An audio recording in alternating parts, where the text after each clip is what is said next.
Dis Distinguished participants, ladies and gentlemen, it is really a privilege and honor for me to attend this very, very important gatherings, conference on competitiveness and social inclusions. My presentation today will be focused on two subjects. Namely, first, I will give you a very brief introduction about Taiwan's economy. And then my prime purpose is to share with you our development experience in the past 4 decades. For the past 4 decades, a long time. And so I would abstract some of the main issue that we encountered and the main experience. I hope that those experiences can be relevant to your countries. Now, I will start my presentation today. I will show you the current status of Taiwan's economies.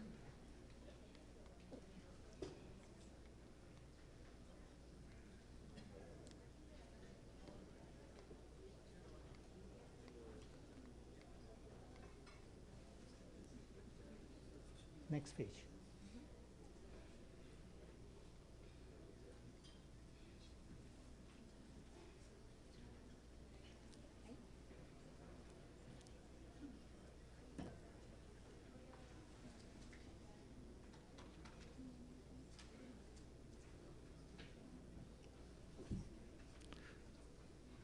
Is somebody work on the computer? Next page, please.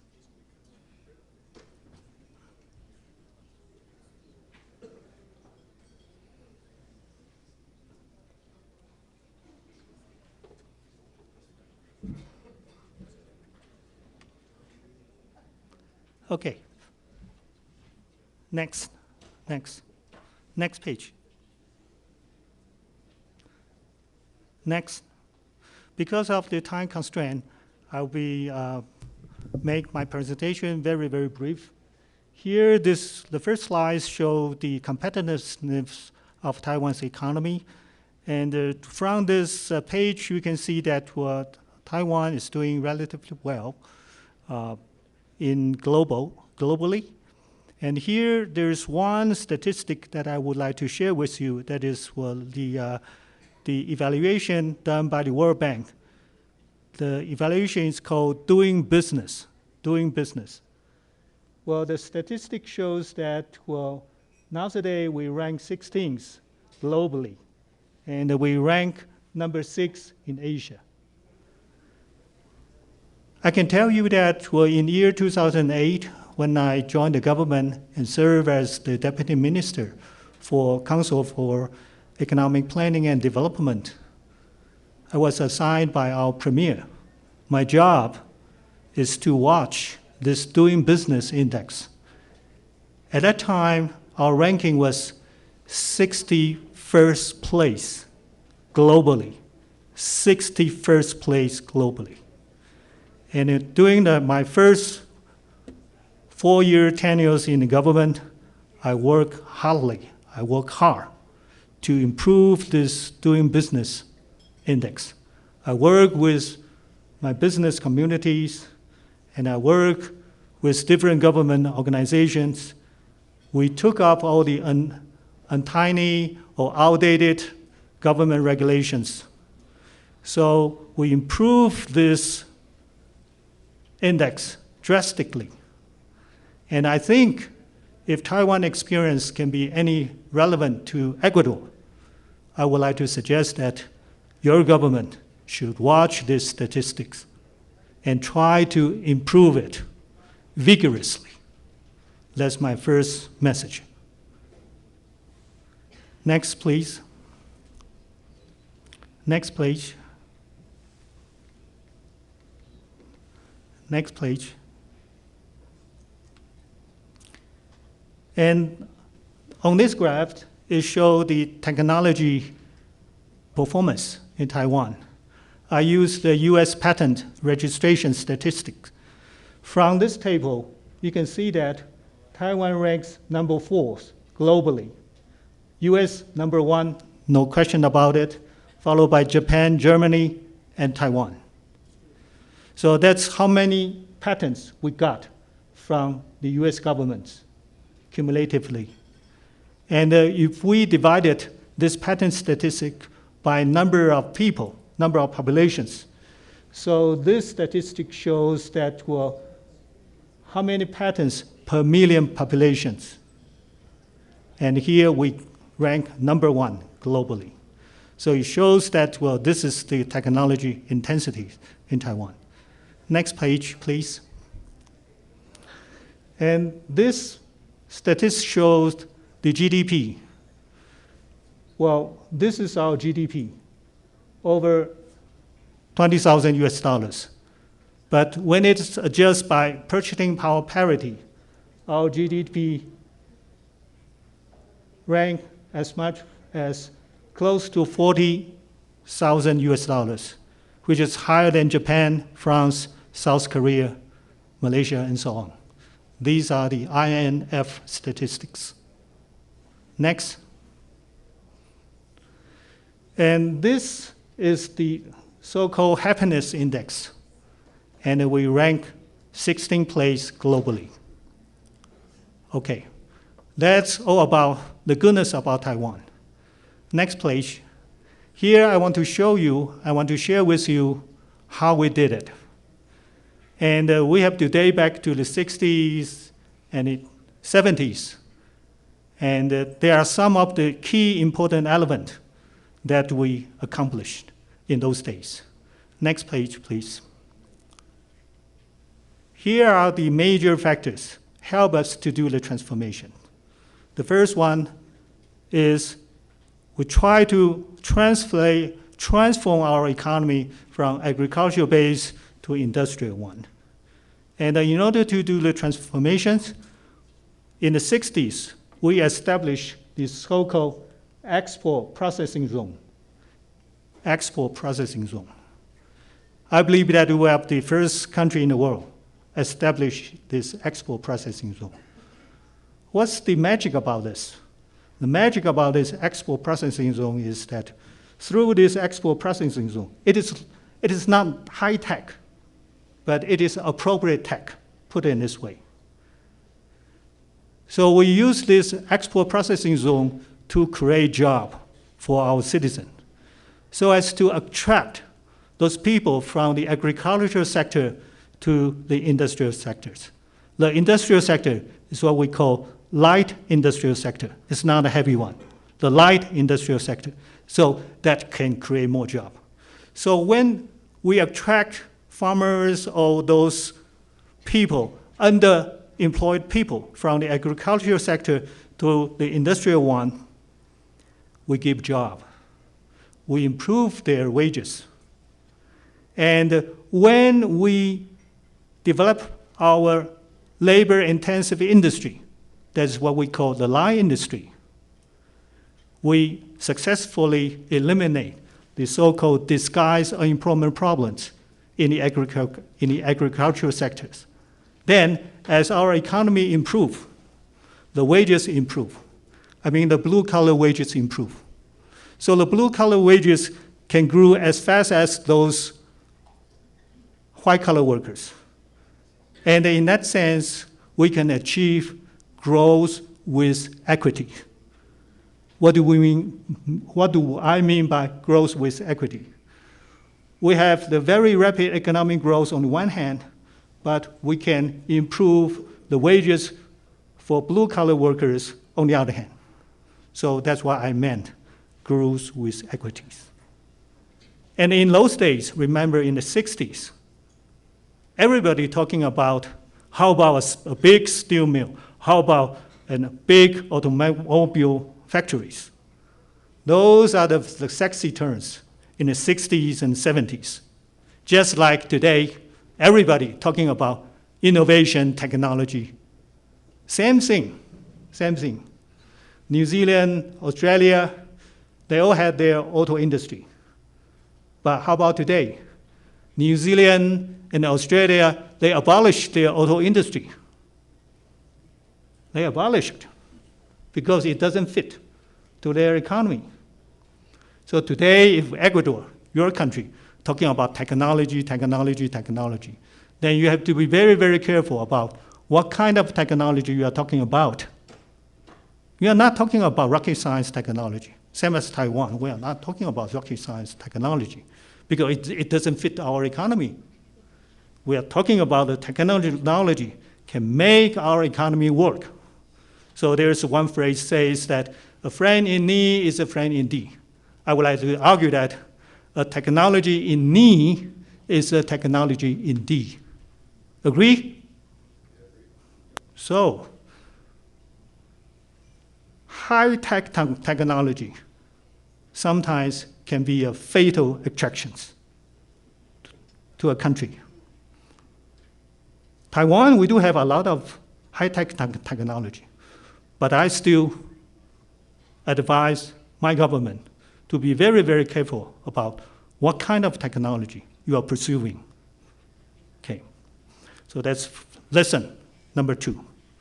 Lesson number 3 is when we develop our export processing zone, we try to go for those heavy industry. However, Korean, they take different route. They pursue the heavy industry one. Nowadays, Korean model and Taiwan model, these are the two so-called successful models. But we approach differently. I have many Korean friends, academic friends, and also policy makers.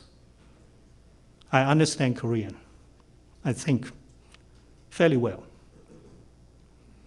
Now, I will argue that the Korean experience is a good experience, but the Korean experience can be successful only for Korean. It is very, very difficult for any other country to imitate Korean's successful experience. Because the Korean economy, they relies on the big conglomerate, the big chaebols. In their early stage of economic development, the government put all the resources back on several big chaebols. Can you do it? Can you make it work? Koreans do make it work. How about in your country? How about the other country?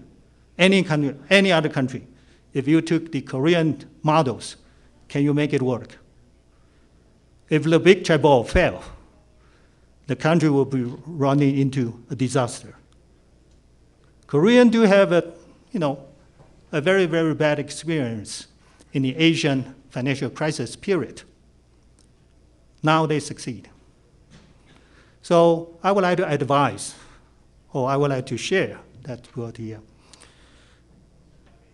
The Korean experience is good experience. Whether Korean experience the so-called big conglomerate type of economic development model can be applicable to a country, that is a big question that you should be very, very careful about it.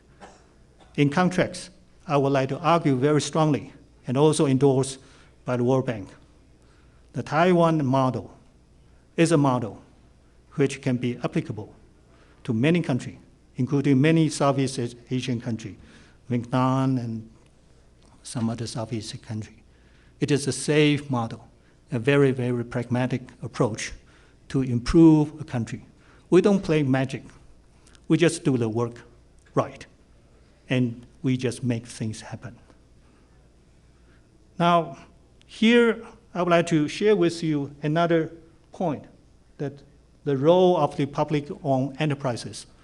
That would be my maybe third point or fourth point. Taiwan was under Japanese colonial rule for 50 years. After World War II, Taiwan reunited to China.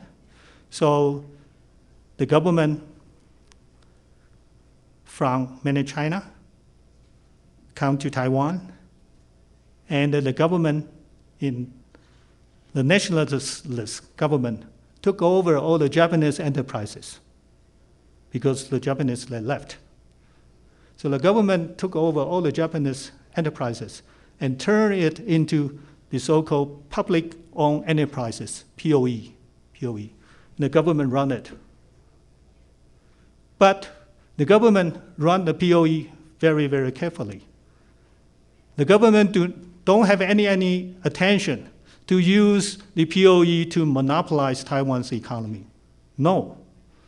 The government used POE to help the development of the private enterprises. That's very, very important. Today, everybody talking about public-private partnership. I'm telling you, this is our public-private partnership in the 60s and 70s. We use POE to help the development of the private enterprises. There's one interesting statistics. In the 1960s, the POE account for more than 40% of the total value added in the manufacturing sectors in Taiwan. Now today, POE account for less than 8% of the total value added for the manufacturing sectors in Taiwan. The rest of it, over 90% of the value added, are created by the private sector. The important point is that the size of the POE doesn't shrink at all. It is the private sector grew at a faster pace so that bring down the proportion or bring down the importance of the POE. So the role of the POE diminishing along our economic development process.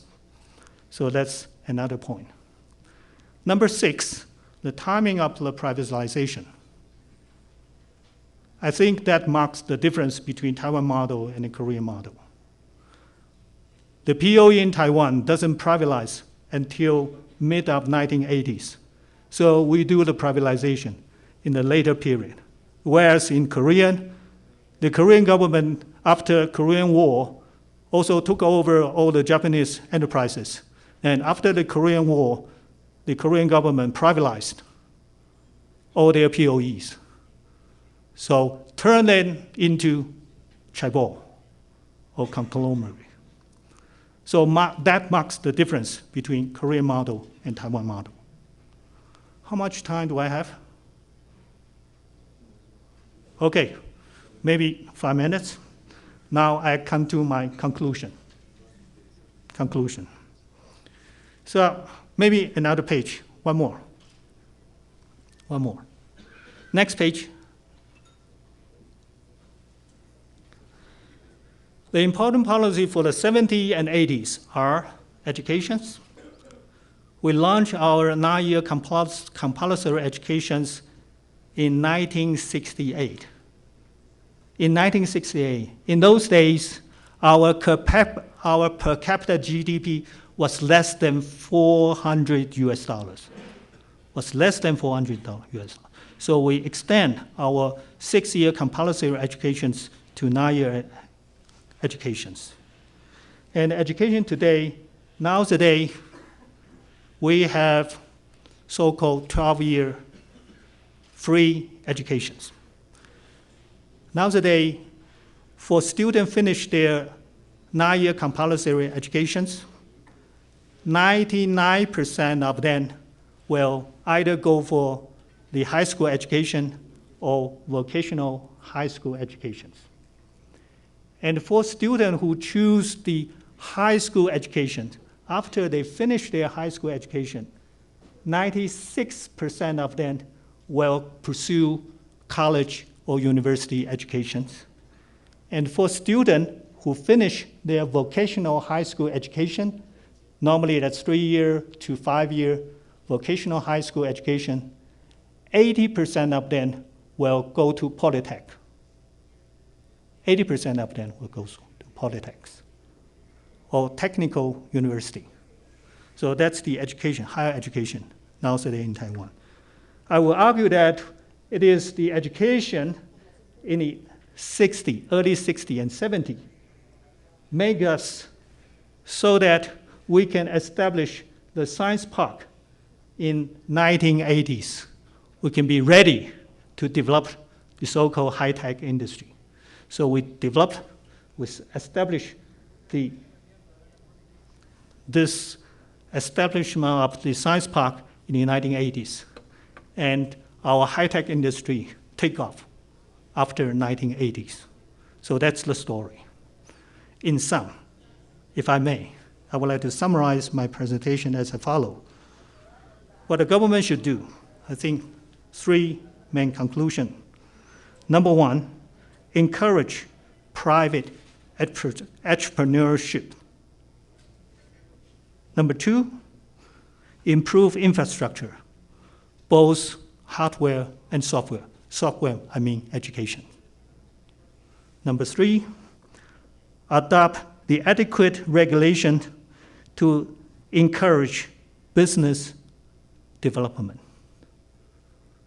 Last but not least, if I may summarize my presentation today, I would like to use Minimax approach, Minimax, to summarize my presentation today. Mini means the government should minimize the possible mistake that any policy could encounter. And the maximum means that the government should try every effort to maximize business development potential for the private sectors. That's my conclusion. Thank you.